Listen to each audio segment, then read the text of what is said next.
Greetings and thank you so much for participating in this evening's Black Domer series.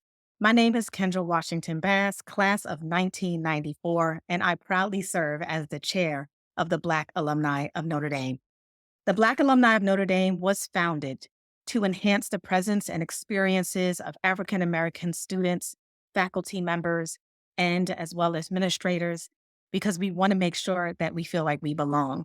And this evening kicks off a month-long series related to Black History Month, where we will spend the next 5 weeks honoring and celebrating the contributions of Black donors, as well as discussing aspects of Black life, culture, being, spirituality. It is our hope that over the course of the next few weeks, we will build a community and connect with people globally to reflect upon the contributions made by our Black donors. In fact, we have over 7,000 people who are registered for this event. Thank you so much for coming near and far and sharing in this incredible conversation. We hope that you'll find this experience with the Black Donor Series to be insightful, thought-provoking, engaging, and actionable. And our goal is to enhance our presence and contribution to the Notre Dame community. So at this time, I want to thank our sponsors to the Black Donor Series, and that is ThinkND, Irish Compass, and of course, the Notre Dame Alumni Association.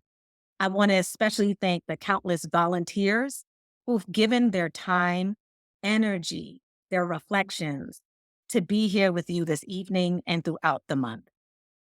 Now, this evening, we're going to embark on a profound exploration and discussion of the rich legacy of the Black Alumni of Notre Dame in our virtual session, Black Donors, Past, Present, and Future.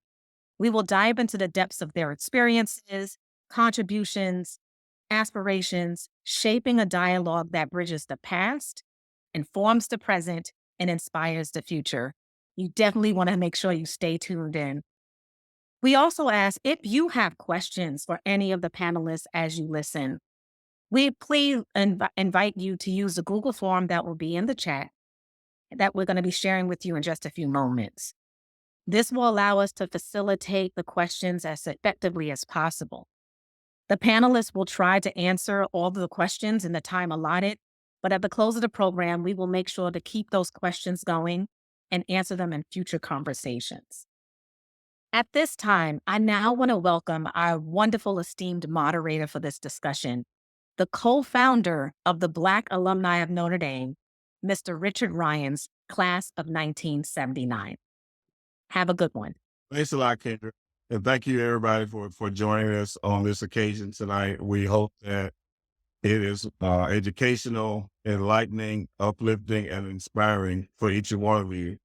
As Kendra mentioned, my name is Richard Ryan, class of 79. I am one of the co-founders of the Black Alumni of Notre Dame, along with the esteemed Mr. Ben Finley and the late but great Herman Hooten.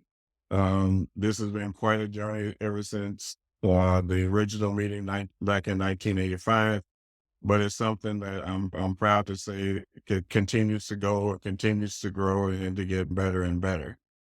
I'd like to now turn it over to our esteemed panelists for the evening, and I'm going to allow them to introduce themselves, give a brief introduction, highlight your class, and any notable roles or experiences that you had while you were attending at Notre Dame. And we'll start with Don. My name is Don Wycliff. I am class of 1969 and co-editor of Black Donors, the volume put out about exactly 10 years ago on the experiences of Black students at Notre Dame. And do you want me to go longer, or is this just by way of introduction? Don, you can do whatever you want to do. Okay, let me just quickly say that it was in 2013, the year before I retired, that I and David Krashna got together with our wives in California, just to renew old acquaintance. And a short time later, David Krashna got back in touch with me and said, I think it's time there be a written a history of the Black students at Notre Dame, and I think you're the guy to do it. And I said, David, I have a day job. We didn't drop the ball. We kept talking about it and finally decided to solicit brief essays from graduates about their experiences at Notre Dame. And those became the basis of the Black Domers volume that was published in 2014. And I think it was 2 years later, republished in a second edition by the University of Notre Dame Press. And it's available in the bookstore if anybody cares to read it. My own experience at Notre Dame was a good one, frankly. I spent 4 of the happiest years of my life there. It wasn't all peaches and cream. It was lonely very often. A lot of that had to do with the fact that it was all male at the time. And to some extent, that made for a lot of juvenile behavior among the guys. But I count my 4 years at Notre Dame as formative for me, and they helped make possible the life and the career that I've had. I was a newspaper journalist for 35 years and then taught journalism for several more. And I'm not sure what to tell you beyond that, but we can go on to somebody else and come back later. All right, thanks a lot, Don. Rochelle. Hello, everybody. I am Rochelle Valsaint, class of 1995, and a former chairperson of the Black Alumni of Notre Dame. I am so glad to be with y'all tonight. Notable things I did when I was at Notre Dame, just be my fly self and brought all of my New Orleans with me to a place that was foreign to me, from being in the Fortune Student Center as the building manager to taking on leadership roles. The formative is a great term to borrow from Don, and I'm looking forward to talking more about what the details of that in our question. All right, thank you. So, Nicole. Good evening, everyone. Nicole Juntunen, class of 99. As you were saying your intro, Rochelle, I realized I walked in some of your shoes too. I was building manager with Fortune as well. And let's see here, I was former chair as well, Black Alumni, co-founding member, first class step. And those that have participated in that incredible organization. I was in the band Vibe, or I think one of the first Black bands on campus. That was pretty cool. And yeah, had a lot of fun, had a lot of challenges while at Notre Dame as well. So looking forward to the discussion tonight. All right, thank you. Yeah. Hi, I'm Carol D. Anderson. I'm very happy to be a part of this conversation tonight.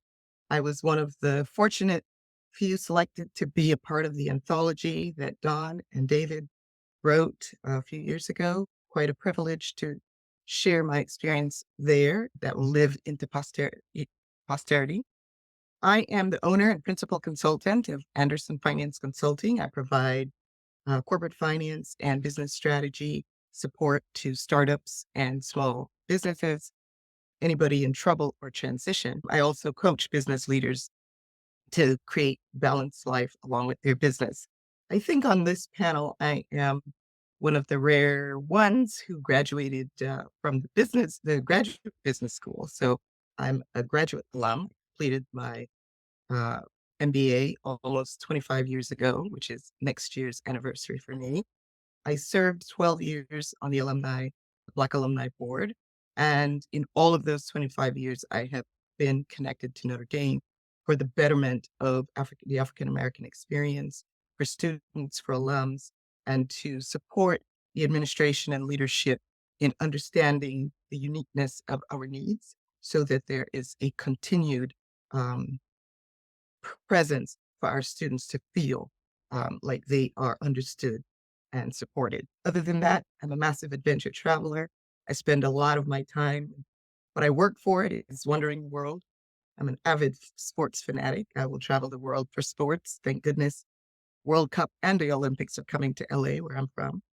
And I'm a writer and speaker. So very pleased to be here. Thanks for having me. Thank you very much, Carol. Brandon. Hi, good evening, everyone. My name is Brandon Hardy. I am a Notre Dame alum, class of 2020. I lived in Fisher Hall. While on campus, I was the president of the National Association for Black Accountants for a year. I was also a study abroad ambassador, and I was elected on the committee for internationalization. I was a study abroad ambassador as well, and I just liked having a good time there. So I'm looking very much to the conversation tonight. Yeah. Thank you very much. Billy. Hi, everyone. I'm Billy Micard. I'm a senior. I'm originally from Haiti, but I've grown up in Fort Myers, Florida for most of my life. I'm studying finance. I'm here at Notre Dame. And on campus, I'm involved in Wabruta, which is a club that prioritizes creating safe spaces for Black men. So we meet on Sundays and we just discuss any topics that are relevant to us and relevant to our community. And I'm really looking forward to this discussion tonight. Everyone, I'm Nneze Ekowa. I'm a sophomore class of 2026, and thank you for having me here, first of all. On campus, I'm involved a lot in tutoring. So I tutor first year students, and I also tutor students in local elementary schools in South Bend. In terms of cultural things, I'm involved in Shades of Ebony, and I'm also the multicultural commissioner for my dorm, Celerity Hall. And in regards to my academics, I study biology, so I do a lot of research in cell bio, and I'm looking forward to the discussion. So thank you for having me. Very good. Thank you very much. And I'll go last. As I said, I'm class of 79. While on campus, I was co-chair of what was then called the Cultural Arts Council. I've been chairperson of BA actually on 2 different occasions, as a matter of fact. And little known Black history fact, I am one of the original members of the League of Black Business Students and what was then called the Notre Dame Gospel Choir that is now known as Voices of Faith. So there you have it. So tonight we're gonna talk about 2 different themes for the night that our panelists will address some questions on. One dealing with the first one deals with reflecting on personal experiences while on campus. And I know that's a topic that we could spend probably the next 8 hours on, but we only have about 20, 25 minutes. So we'll do our best. And so my first question goes to Don, Rochelle, Brandon, and Nneze. How would you describe your personal experience as a Black individual at the University of Notre Dame? It's no particular order. Any of you can chime in. And oh, by the way, if any other panelists want to chime in on any question, they're free to do. That's a tough one. My experience was not an unhappy one. It was quite good, in fact. I had the good fortune of coming in 1965, high tide of the civil rights movement. Father Hesburgh loomed large on campus and in the nation. And we were a tiny group on campus of Black students, tiny group on campus. But mainly because of the leadership from the top, we got lots of support, I think. I certainly did. I found a mentor immediately in my freshman year in Professor Walter Nagorski in political science. I got involved in the committee on, at that time, Negro enrollment in the student government to increase the number of Black students on campus. And I couldn't have been more pleased. My dorm life was good. Academic life was difficult. I was a pretty good student in high school, but I let this requirement, I came on scholarship, and I let this requirement of a 3.0 panic me, and I ran scared from day one. And while I ultimately did well, that weighed on my mind a lot. But I can't complain. I'm sorry. Others? I'm gonna jump in here. I felt like a fish out of water. I feel like when I tell my story, I came from New Orleans. I am from New Orleans, born and raised. I did not go to Catholic school. I am not Catholic. So and I knew nothing about Notre Dame. Y'all need to get Black Domers and read my story along with Carol's and other folk on here. But I felt like a fish out of water. I got to Notre Dame because I was in a public school, and thankfully, Mel Tardy, who's an alum, was working in the admissions office. And when he came to New Orleans to go to the Catholic schools that were on the recruiting route, left a folder of the dome with some information at my public high school. I happened to see that Notre Dame was the only school I applied to. Otherwise, I could have gotten a scholarship anywhere in Louisiana. My counselor thought I was good enough to get there. So he asked me where I wanted to go. I was like, what's that school? Point at the folder. My white English teacher told me I couldn't get into Notre Dame because he couldn't, which was fuel enough for me. To Notre Dame, I went knowing nothing and felt like a fish out of water. I was like, this is the whitest place I've been to. My white roommate and my 3 white roommates, we just had a reunion this past fall, and it was a cultural exchange for us. I had seen Black people that were different than me because at 18, you think everybody's like you, and then you run into people that are completely different. So in every way, I felt like a fish out of water. I was in classes. I was the smart kid at my school, but I didn't have the study skills the private school kids had. So in every way, I felt like a fish out of water. The only thing I had was, or the things I had was what I knew was what I knew. I was from New Orleans and could figure out things. I was book smart and had a little street smart because you don't have no choice but to be. And I used all of that wit and background and intelligence to make it through Notre Dame. And it took every bit of it. Yeah, I can chime in next. I'm from Atlanta, Georgia. I'm not Catholic. I didn't go to Catholic schools. I went to public schools. I went to all Black schools growing up. And so when choosing a university, I really I wanted something different than what I grew up with. And so I got something different in Notre Dame. My experience on campus academically was very challenging. I don't know if I was 100% prepared for the rigor, but I made it through. Socially, I really brought my full self, my authentic self to campus, wearing the suits, the gold jackets and stuff, and the chains and everything. And I became like the face of the school. And I embraced that. I embraced being Black on campus and really just making my mark on campus. I felt like that was important for me to do that. And I felt like it was important for diversity and inclusion to really just bring your full self to campus. There were a lot of challenges, not only academically, but socially as well. But I took those head on, and I knew that there were going to be challenges, but I started with the end in mind. And I knew that if I just continued doing what I was doing, that it would pay off in the end. So I kind of, Rochelle said, I did feel like a fish out of water, but instead of letting that hold me down, I embraced that. Yeah, I'm different and I'm cool. And everyone embraced that. A lot of people embraced that as well. That was my experience was very unique in that regard. And I think I was able to really get all I could out of my experience there, because I didn't want to take it for granted, because I knew a lot of people wanted to have that experience, and I was grateful enough to have it. So If I can just jump in and add something, as a current sophomore, when I was in high school, I barely even heard of the school Notre Dame. I only applied because a girl in my class said she was going to apply. So I was like, might as well apply too. I know the name. But yeah, nobody in my family went to Notre Dame. I didn't really know much about it. And people coming in, like my fellow classmates, Notre Dame is like in their blood. Like their dads went there, their dads went there, their dads went there. So there was a lot of like social capital that I wasn't really aware of because I had nobody who went there. But in my experience, everybody was like really welcoming. I hadn't had like instances in where people are withholding information from me. But again, there still is like that cultural shock.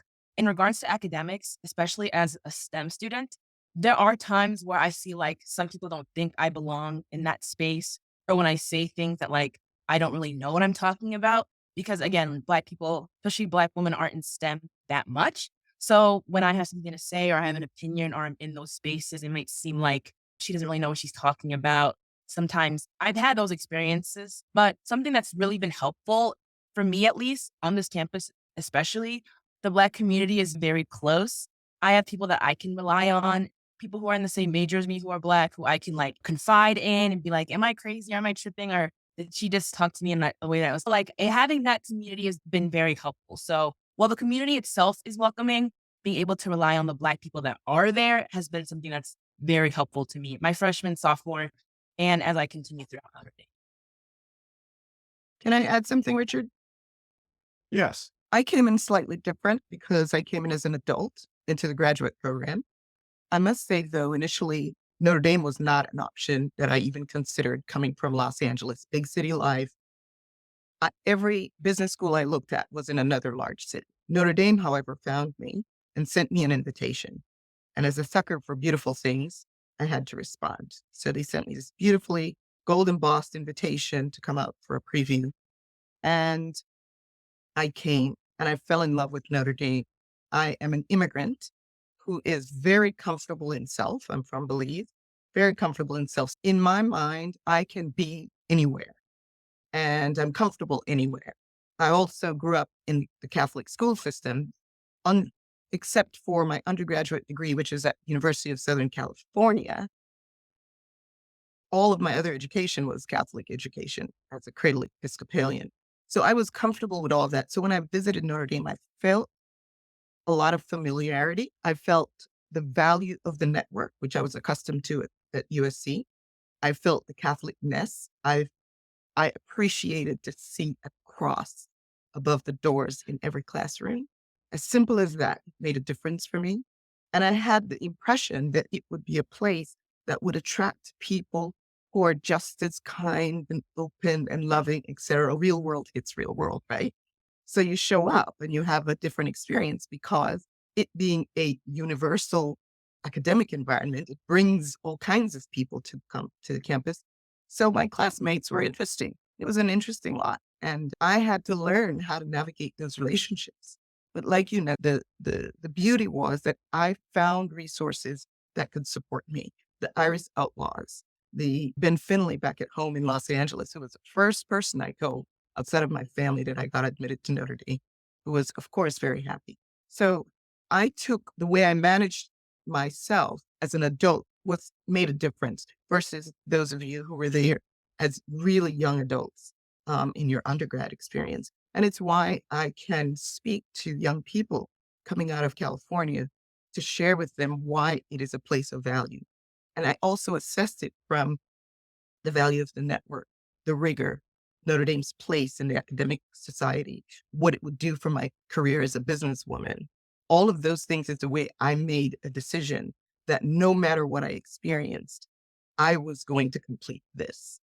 So it's one of the ways that I encourage young people also to look at it when they're looking at it from coming out of all Black environments or coming out of smaller towns or suburbia or whatever that's different from what Notre Dame is. Okay. Anyone else? I'll just jump in. So my experience with Notre Dame was mixed. I had fun. I had some bad experiences, but I'll say what was pretty transformative for me, at least in making the decision to come there, was receiving the invitation to what at the time was Minority Recruitment Weekend. I know there's a new name for that, where there are students of color from across the country that come up and you meet other people and you get tours on campus and you get to interact with other students. And I met some really wonderful, what were soon to be other Black students at Notre Dame. And that made a big difference in choosing to come there. After that weekend, I committed to the university and amongst others and carried those friendships through. And that those people that I met and those people that I spent time with were the reason ultimately that I stayed, because there were some interesting experiences at Notre Dame. I am not Catholic, was not Catholic, had never been to Catholic school. But in environments that were predominantly white in my schooling in the past. So that wasn't so much as a surprise, but certainly a wealth of other students there at the university and some of the advantages that they had that I had not had to that point were very different. So I can relate to some of the challenges of graduating. You're at the top of your class in high school and you go to Notre Dame and you're smart, but the requirements from a study perspective, the experience of having professors that were brilliant but could not teach. And that was new for me, going to Notre Dame and realizing that I was going to have to seek out my own to really be good at what I wanted to study. So that was different. But again, the people that I met made a really big difference. Something too, and I'm bringing this up because I think she was on the call within the first week, I think, of coming there through um, the Black Student Union at the time. I was also assigned a mentor, Natasha Neptune. I'm fairly certain I saw her name on the list of participants, was assigned as my big sister. And she made a big difference for me as well, because I had coming in with friends and then a network and upperclassmen, someone older than me that could navigate and tell me, don't sit there. Let's people be careful around these people, all of that. Pretty big difference. And at least having people that I felt safe with and could trust. And I knew I could talk to her about anything, no matter how crazy, and she could relate to the experience. Okay, great. And actually, some of your answers actually dovetail into the second question that I'm going to ask. I will say, and I promise that I'm not going to talk much tonight because, like I said, we could be here all night. To touch on something that Nicole mentioned, when you're top of your class in high school and you think you're all that in a bag of chips, and then you get to a place where everybody was top of their class, they think that they're all that in a bag of chips. Guess what? Not everybody can be number one at the top of their class in a bag of chips anymore. So that was one of the biggest challenges for me, as well as the racial environment. But the whole sense of community thing really helped out a lot, which brings me to our next questions for you, Nicole, Carol, and Nneze. How important is having a sense of community and support for Black students at Notre Dame? And did you find such support while you were there? Yeah, I can speak on this. Very important. I'll just say that it's really important for me. When I was a freshman, like the first year retreat for all the Black students get to come together and meet each other was very beneficial. Like I mentioned earlier, like nobody in my family went to Notre Dame. And then coming here, I didn't really know the entire dynamics of how everything worked and whatnot. But then getting to meet people in my class as well as upperclassmen who could mentor me, talk to me on a more personal level that maybe like the people in my dorm hall couldn't obviously about certain things was very beneficial. And I've carried those friendships throughout freshman and sophomore year. And I hope to continue those relationships after I graduate. But it was very beneficial in terms of people who you could relate to, people you could vent to and express your concerns about, and then just learning more about how the actual school functions. Like I mentioned earlier, I came in as an adult. And so I expanded my support network to outside of the university. I attended an Episcopal church, and I also networked in other departments within the business school and outside. Gina Shropshire was in the business school at that time. So she was one of the people I could reach out to and was a great support, remains a friend to this day.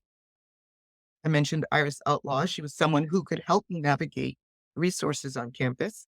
Mel Tardy was on campus at the time as well. So there were quite a few people. And whenever Ben would come to campus from Los Angeles, part of the board, part of reunion, part of any of the events that brought him there, he would introduce me to fellow alums. And so I began that relationship from the time I was a student in the graduate business school.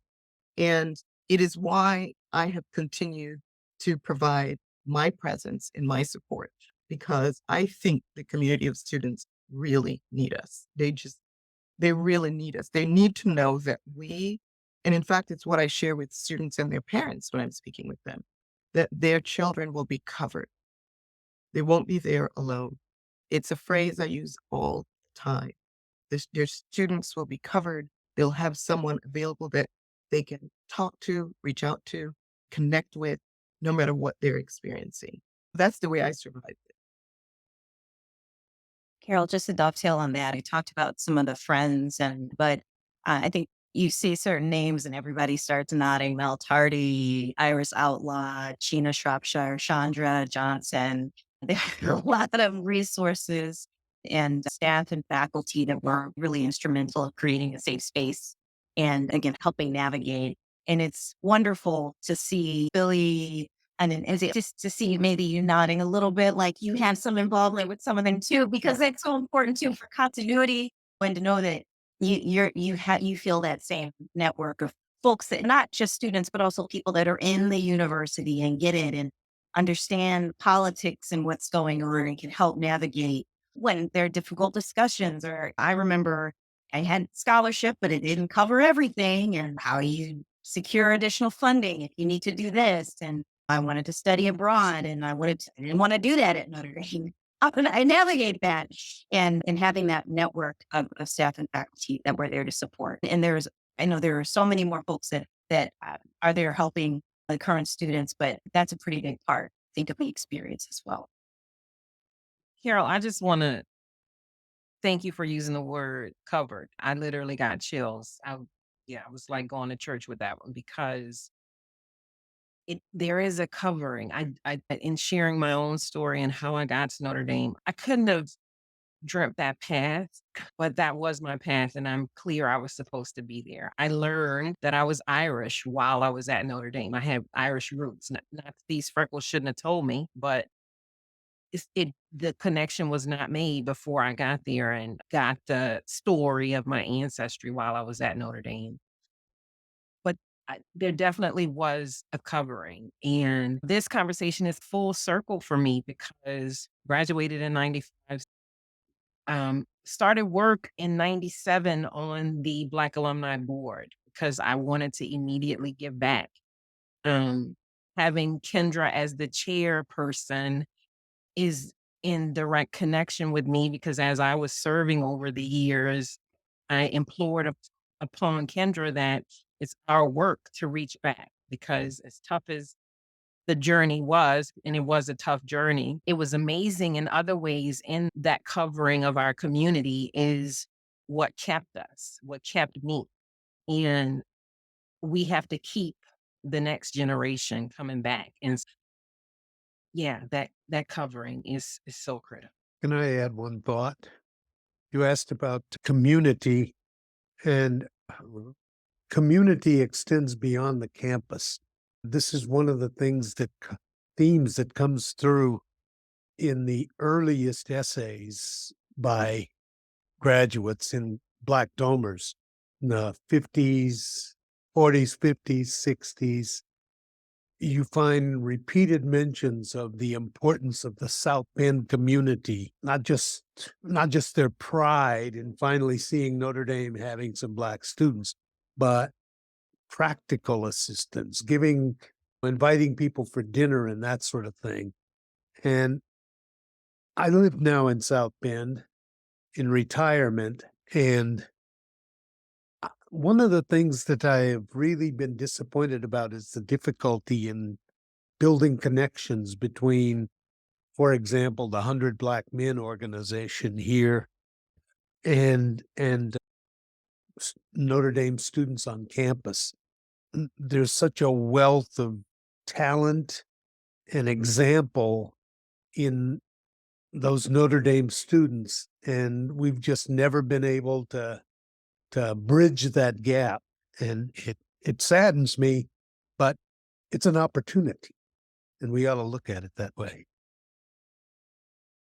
Yeah, in fact, back in 2013, 2014, we tried to forge a partnership with the 100 Black Men of America to try to tap into them from not only from a resource standpoint, but really from a knowledge-based standpoint and from a mentorship standpoint and what have you. And we got some traction early on, but then it fell off for whatever reasons. I think that's a very important resource for the community to try to get involved with and to try to get reconnected to.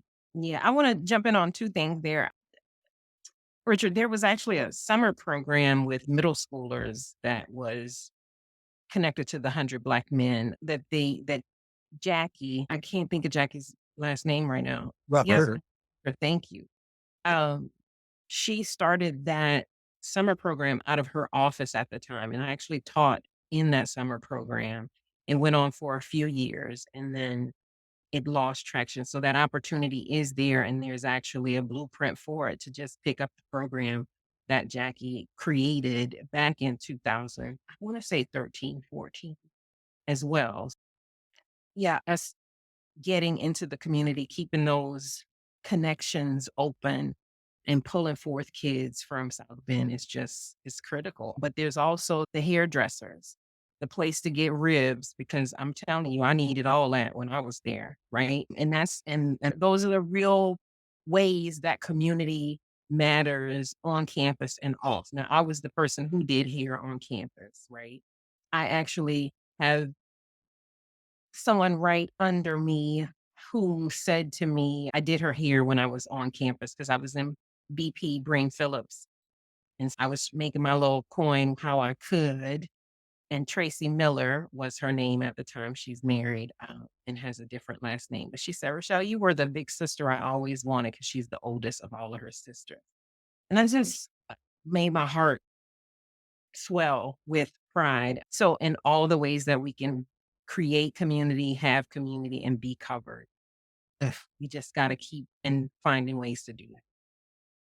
Billy, you shaking your head. I want you to talk to Yeah. me. Yeah.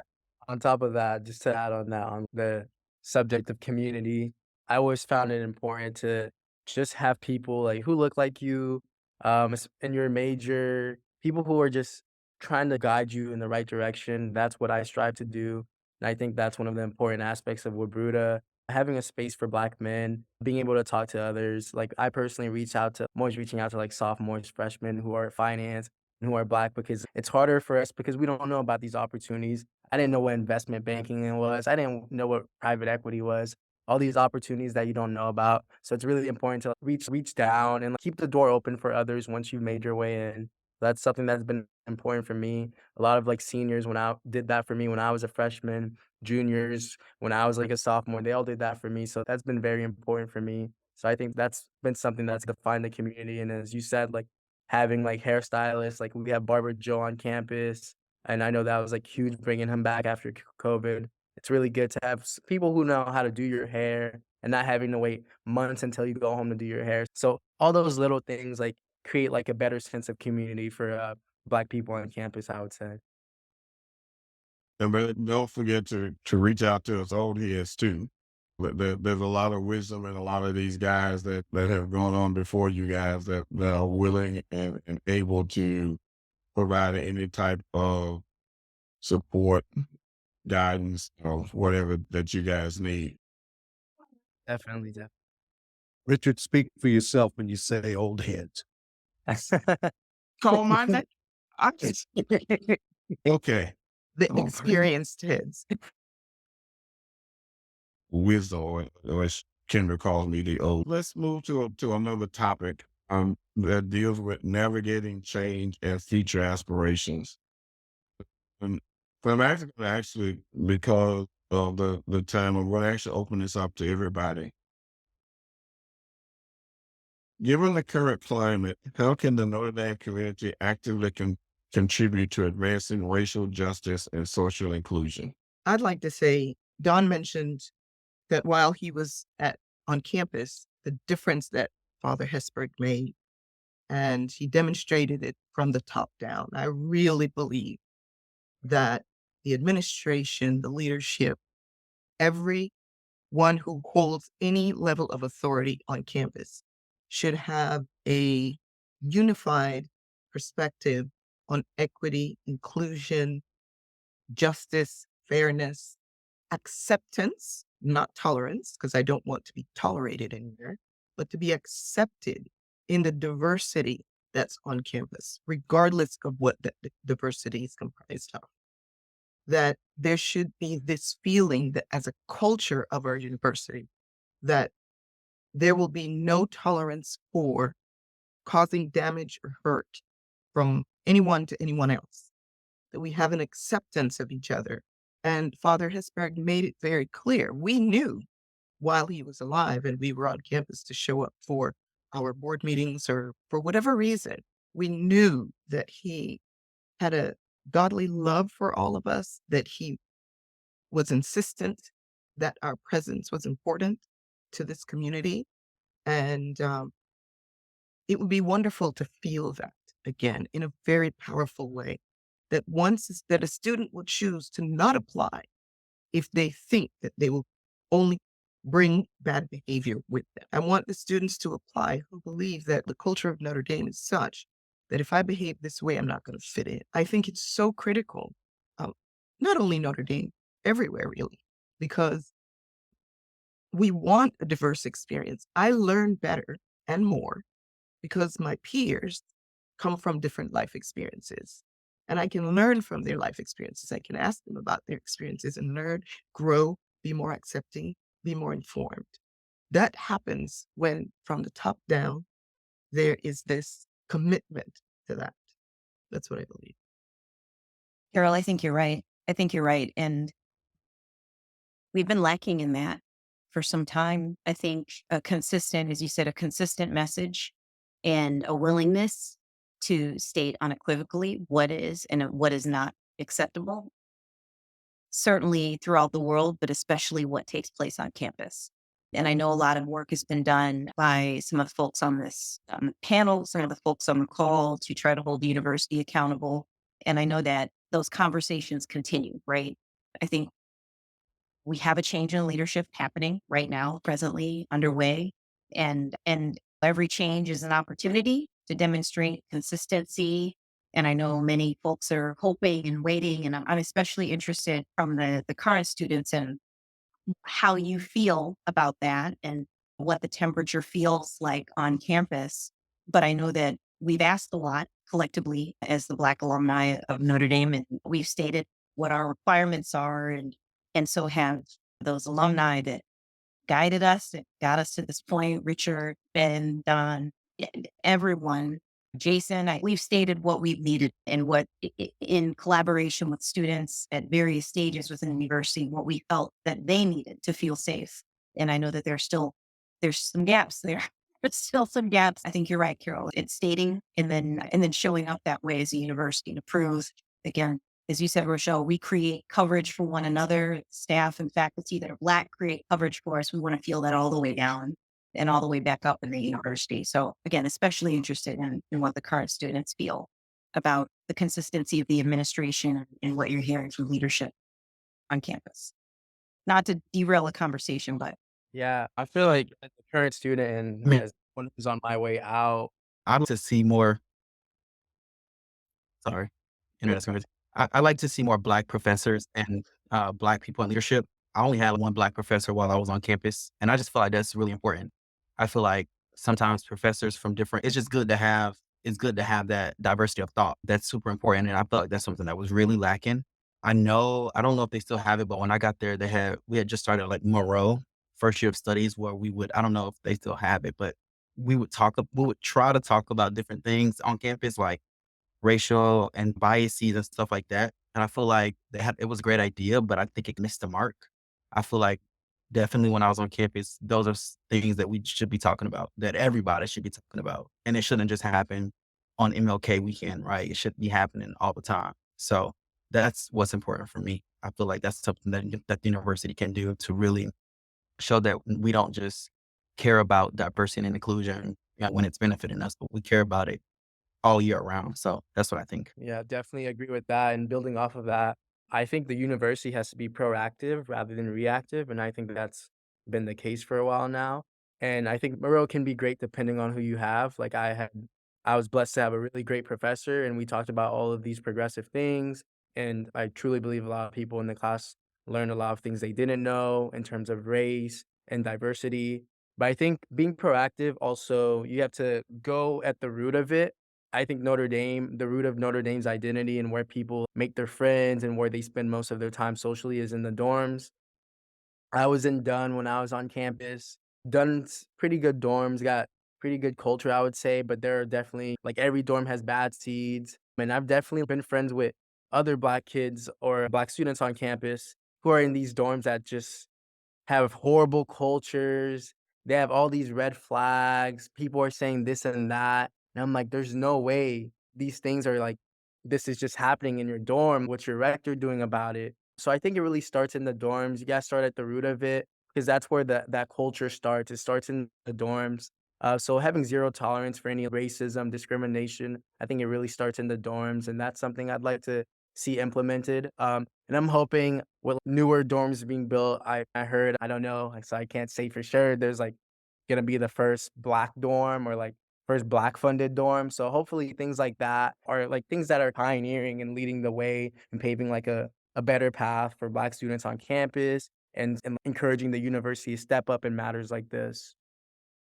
Is that a fact with a dorm for students of color? Is It's not a dorm for students of color. I misworded it, but it's a dorm. It's the benefactor of the dorm is a Black male.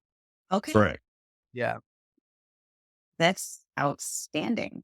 So, to your point, the culture will build itself, I would imagine, from the ground up. I don't know to what extent students Yeah. can request, Is but I there do any- know is the rules have changed, though. Now there's a requirement to stay on campus for a longer period of time. So, again, your point about things starting in the dorm, that's your home while you're on campus, right? Where you sleep, it needs to be a place you feel safe, and zero tolerance needs to be enforced for all activities that would cause a student not feel safe. I agree with you there.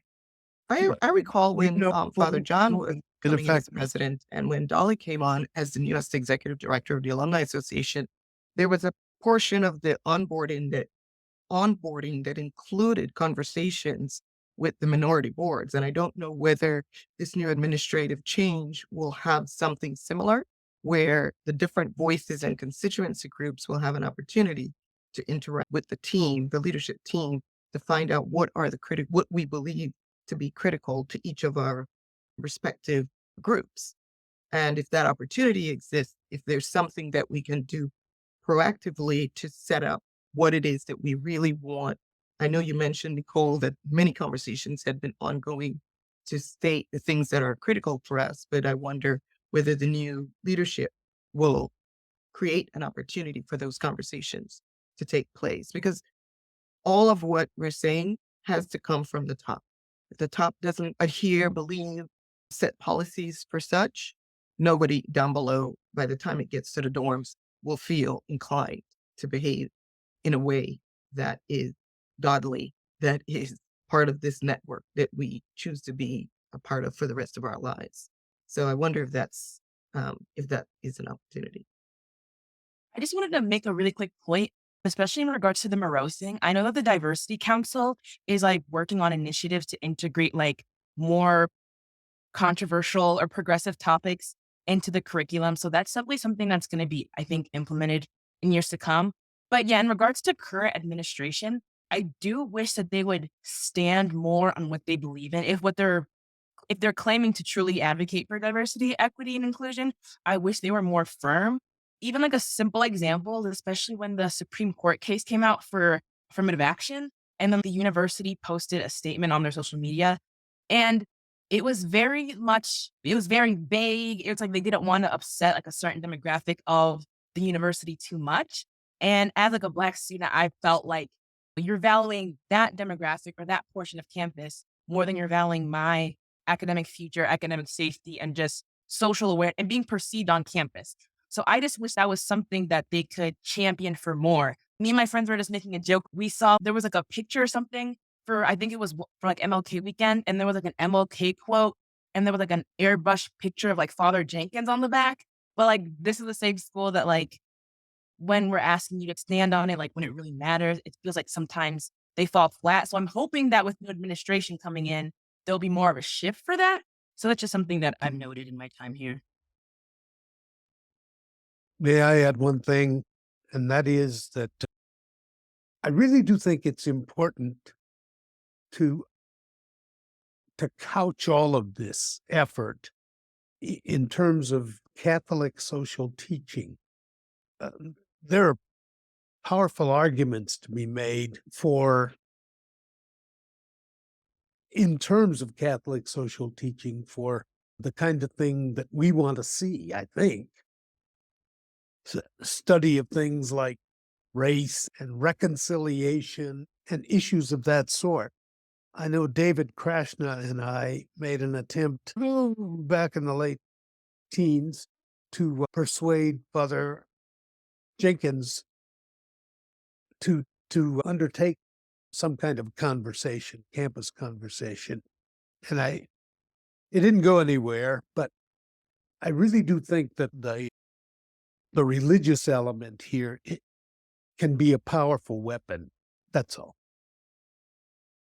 Yeah. And something else I'd like to add is I think I'm a big believer in that people have to also play a part in their own learning. You can't always hold people's hands through things. And I think something that could really be done, like academically, or at least curriculum wise, is for Africana studies. I feel like a lot of classes within the Africana studies department, they're very enlightening courses. The white people that I know who have taken them have never said anything bad about it. They've all loved it. I think if that was integrated a little bit more into the requirements at Notre Dame, I think that would help out a lot. The way like a lot of requirements for your major are is you probably take what's easiest or what lines up with it more. But if some Africana courses were cross-listed a bit more, I think more people would know about it. I think inherent in the name Africana, white students might be put off by seeing Africana. They're like, oh, this is probably not for me. But I think the school could definitely do a better job at maybe integrating it more into the curriculum, more into the ways of knowing or the general university requirements. Yeah, in fact, we even attempted to try to get Black Doors as required reading as a part of freshman year studies. So yeah, there's a lot more that can be done, obviously. So we're at a point now, we have quite a few questions. I'm gonna start with a couple of shout outs, I think. I won't read the name of the person doing it. So on, this is for Rochelle. I love how Rochelle introduced herself as being all of her fly self, and sometimes I feel like it's hard for me to be that sometimes. It's sometimes hard for me to be my authentic self unapologetically. I felt more comfortable in my old skin now, but it's been a long time getting to that point. Yeah, look, name can do a number on you if you're not careful. This one goes out to Dawn about the Black student community and support being invaluable as a student. I can't imagine surviving when Dawn was there. And then someone asked the question, Dawn, what made you decide to go to Notre Dame back in 1965? Actually, Notre Dame found me. I was casting about to go to college, didn't have money, and 9 kids in our family and not much money. And I met a Notre Dame alumnus, to be frank, the principal of my high school down in Terre Haute, Indiana, where we were living at the time, kept encouraging me to apply for these scholarships. And I interviewed for one scholarship and turned out not to be eligible for it. But one of the interviewers was a Notre Dame alumnus. And he approached me afterwards and said, would you be interested in going to Notre Dame? And boom, it happened in the space of a month. And so that's why I went to Notre Dame. I didn't know a whole lot about the school except that it had a renowned football team and it had had a Black All-American basketball player named Tommy Hawkins. And I, of course, thought I was going to be a basketball star.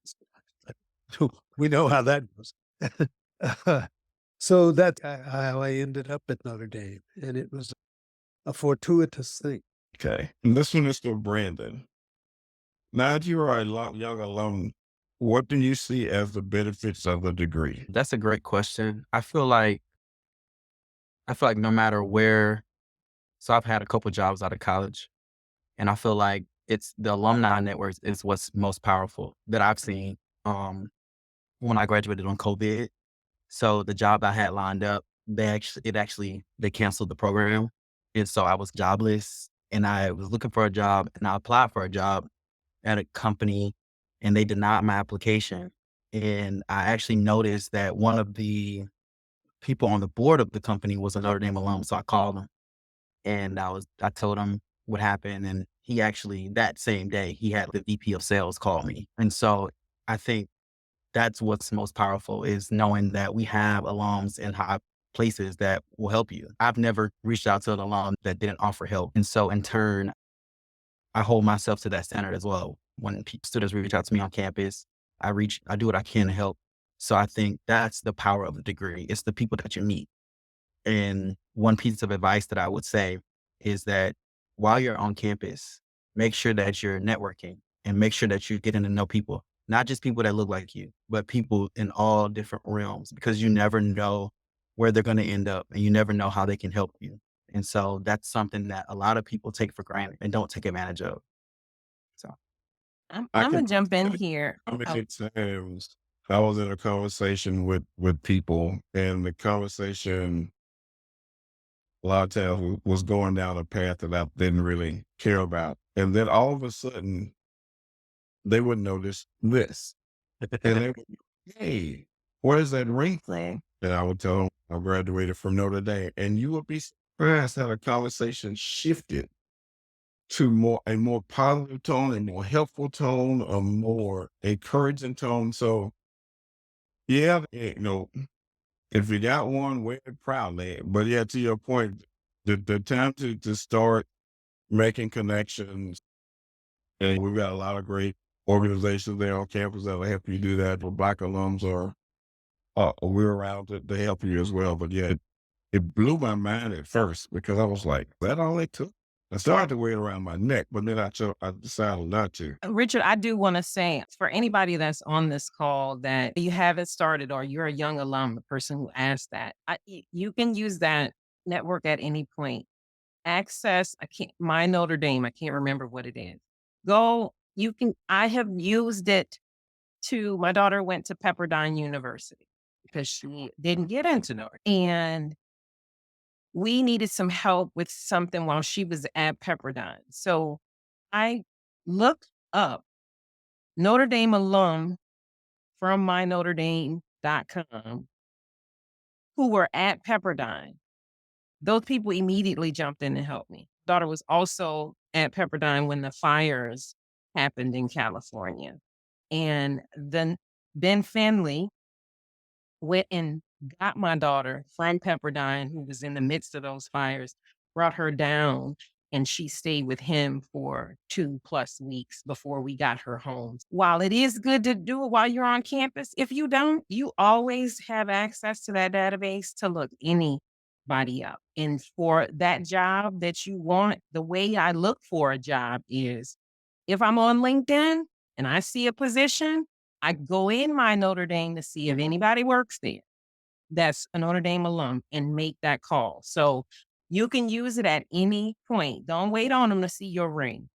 I have a big ND gold thing on the front of my car, but at any point, if I need something, we have that database to go in and say, hey, Absolutely.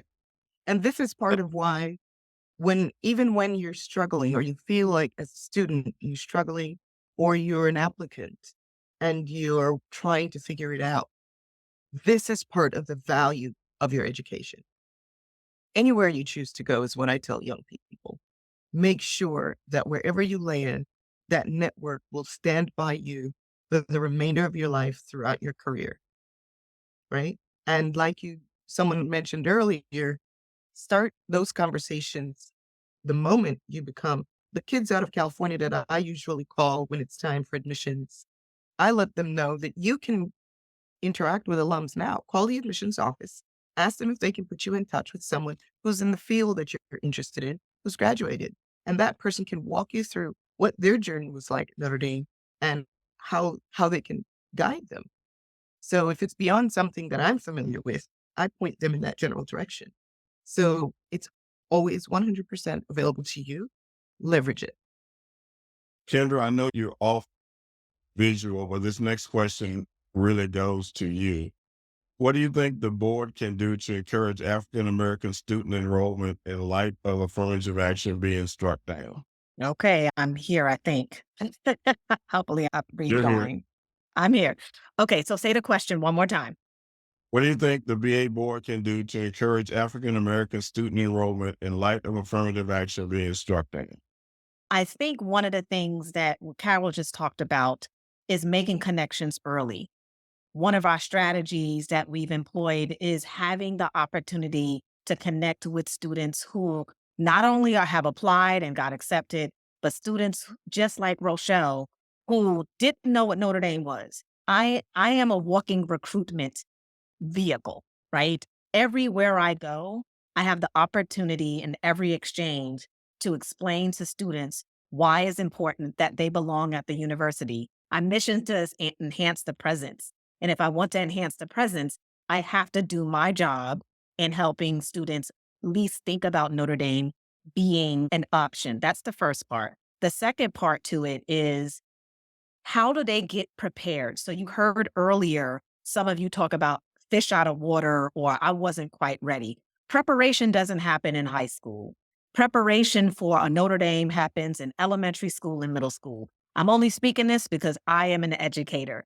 So I know what the navigation needs to be and how parents and students have to advocate for themselves, the types of classes they need to take, the types of study habits they need to employ, the variety of extracurricular activities that don't make them necessarily well-rounded, but helps them to be able to go in and out of different spaces to help them become critical thinkers. All of those skills that unfortunately in some of our public schools are not taught unless you're around people who understand investments, right? Understands the cost of goods sold, understand biology, those things, you're going to have to find those outside of the normal walls of the school. And in light of the affirmative action law, look, Black folks have always broken through the wall. Walls are going to be up. Barbed wire is going to be in front of you. It's going to be replaced by something else, right? We figured out a way, but we figured out a way because we collectively work together to do. We have not figured out a way when we're alone. So part of our culture is community. Part of our culture is lifting and providing resources. So as the BA, for those of you who are not so plugged in or you've had your trauma as I have and like worked through, it's time for you to come back. Because the students and young people underneath us, we are the legacy and we're helping them. We're reaching back down, as Billy said, to bring them up. We got to teach them. And also we got to listen to them because the way we did it and the way it happened to us doesn't necessarily fit with what Nneze and Billy and Brandon need to do. So we have to make sure it's both ways. And Nneze, I see you are ready to speak because you are sophomore. Let's go.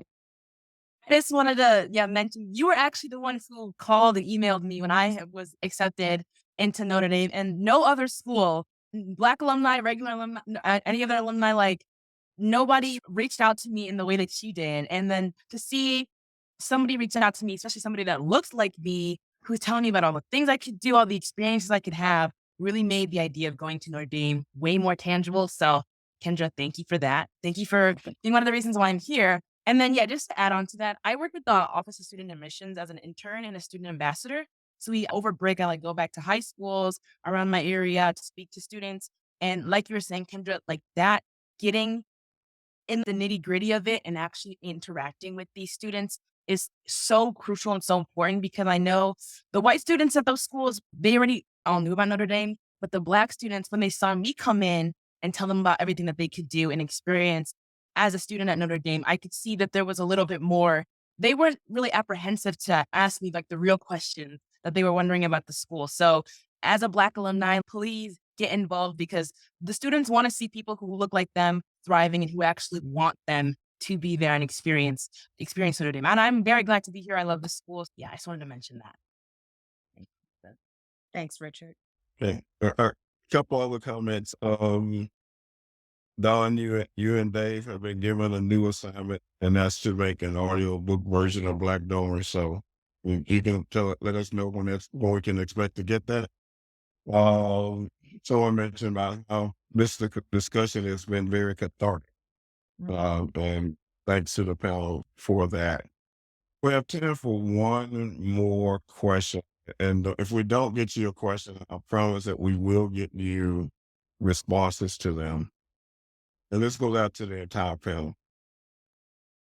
What message of hope or advice would you offer to current Black students at Notre Dame as they navigate their academic and social environments, especially in moments where they might feel isolated and marginalized? I can start off. Oh, go ahead, Oh, Brandon. I'll go after you, Brandon. all right. I feel like my advice would be don't feel isolated or marginalized. I think one of the things that I see in corporate America today and when I was on campus is a lot of people have this imposter syndrome, like they don't belong, but you do belong. You do belong there. You worked hard to get there.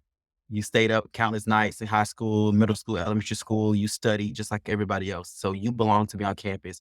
Your story deserves to be told, and you deserve, people say you can't have your cake and eat it too, but you deserve all of it. You deserve it. You worked hard for it. So my advice will be don't take it for granted. Have fun, network, and know that you belong on campus because you worked hard to get there. Yeah, that's exactly what I was going to say. You're already beautiful. You're already brilliant. You're already Black girl and Black boy magic. You were there before you got there. That's why they wanted you there. So be clear in that. There is no more you need to be to navigate where you are. You have everything you need, and every face on this screen is accessible to you to ask any questions to. We are all on social media. Mine is my name. So walk in who you are. Your family, your community has given you everything you need to walk on that campus like this. So do it. Yeah, you're absolutely right, Rochelle. Look, it can be tough at Notre Dame, but there is no better training for what you're going to encounter once you leave Notre Dame than Notre Dame. Know this, as everyone else has said, you are exceptional. You are exceptional to have gotten where you are. Everything you experience will make you better. As Brandon said, you're not alone. Rochelle has said, you're not alone. You have resources. Take advantage of those.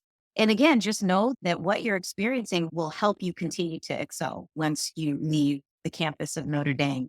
And leverage that. Use that. You're a unicorn, right? As Richard said, wear the ring. Put the crest on your LinkedIn page, on your Facebook, on everything, and let it open doors for you because you've earned the right for that, the access and the opportunity that comes with going to Notre Dame. You need to leverage that. Um, Take full advantage. The payoff is enormous. Don't be discouraged in your first or second year. Payoff is enormous in both, certainly financially.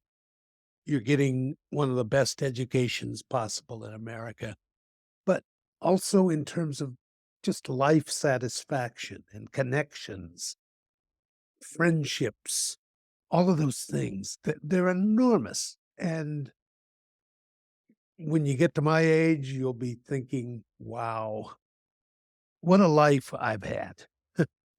You really will. That's all. I love to say, be unapologetically, literally, whoever you are, whatever you are, your culture, your experience, your history, all of it, because the community of Notre Dame is a 2, 3, 5,000 piece puzzle. And the puzzle is incomplete without you in your uniqueness. That piece cannot fit if you don't bring all of the little ridges and circles that make you so unique, beautiful, and special. You have to bring who you are. Show up in all of your beauty, all of who you are, anywhere you go. Unless you're from a sub-Saharan African country that's pure Black where nobody has to worry about being Black, or you went to an HBCU where nobody has to worry about being Black. The rest of the world reminds us all the time who we are. But the thing of it is that we are reminded is because we are beautiful. It's because we are strong. It's because we are capable. It's because we are accomplished. It's because everything we touch expands. This is your legacy. This is who you come from. So you have to be it. Otherwise, they miss the gift that you are. So you have to be it. And when you show up in that way, then all of Notre Dame becomes glorious because you're present. Notre Dame Amen, becomes amen, and glorious amen. because you're present. We can't not have you there, right? So you stick with it. If it's tough, find some support to help you. Go to let me tell you my secret. I go to the top of whoever runs whatever. Anywhere I am, I go to the top. Who's the president? Who's the chair? Who's the vice chair? Who's the up? Way up there. and I start there. I'm having this experience. I don't think this is what you intend. I would love to have some support to clean this up. And trust and believe. That person is going to look at me like, she was brazen. She came straight here. Let me find the person who can help you to fix it. And I promise you, the solution comes. So anytime you experience anything you don't like, regardless of where it is, whether you're in Notre Dame, you're out in the world, because Notre Dame is just a microcosm of the world. It's just a smaller version. This is what you'll experience out there. But when you show up unapologetically, you require others around you to show up in respect, in acknowledgement, in recognition of who you are. They can't do that if you don't. That's it. Off the soapbox. And I'll end it with this. And if I come off a little preachy, I'm sorry, I'm a PK.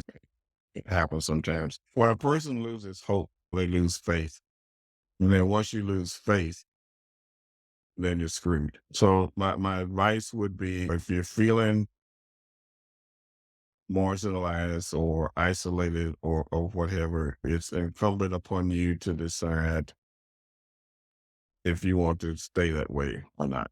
There are enough people and enough resources, enough opportunities on that campus and outside of that campus to help you get through it.